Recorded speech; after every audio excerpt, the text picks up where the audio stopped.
ำเธอให้ทรมานอยู่อย่างนี้ขอพรจากฟ้าช่วยดลให้เธอหลุดพ้นคำสาปร้ายหนึ่งคำที่ยืนยันคือฉันจะเคียงข้างอุซาน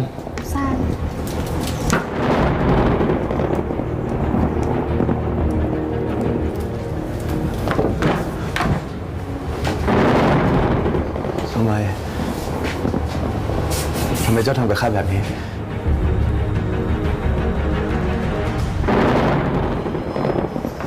ทำไม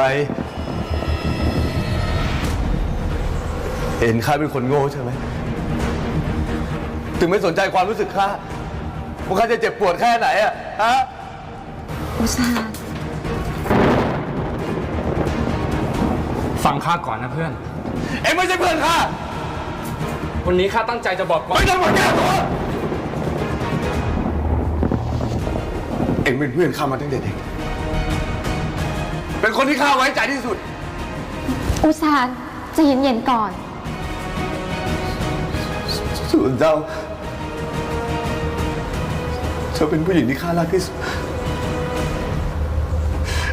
ข้ายอมตายแทนเอ็งสองคนได้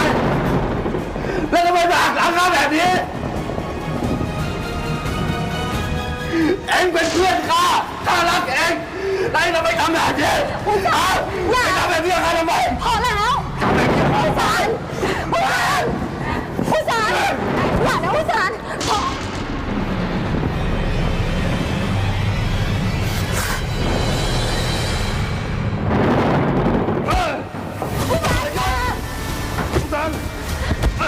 อะไรเยอะ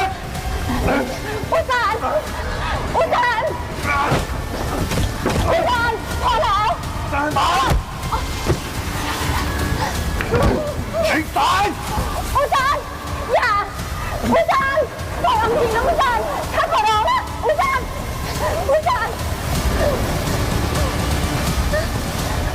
ปล่อยอำที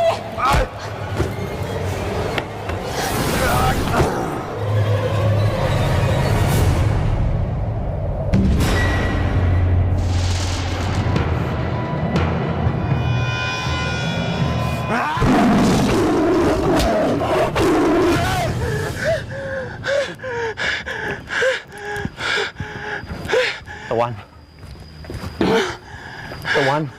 เป็นอะไรลูกข้าฝันแปลกๆรู้สึกเหมือนเสือสมิงตะปบตายอยู่ตรงนั้นกับคุณหนูเอ้ยพูดอะไรอย่างนั้นล่ะตะวันลูกมันเป็นลางไม่ดีรู้ไหม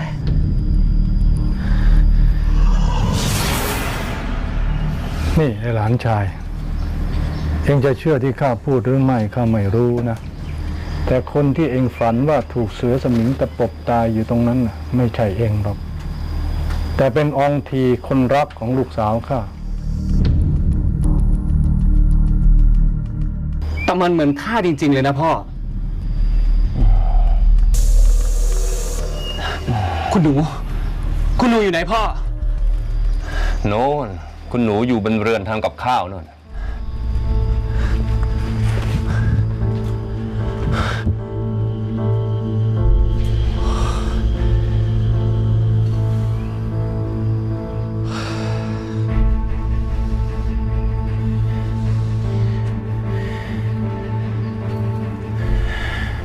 หลังจากฝันทำไมข้ารู้สึกเป็นห่วงคุณหนูมากขนาดนี้เพราะว่าเราอย่าเพิ่งคิดถึงเรื่องนั้นเลยคิดถึงเรื่องคืนนี้ดีกว่าว่าเราจะรับมือกับพวกมันยังไงสองพ่อลูกนั้นต้องบุกมาแน่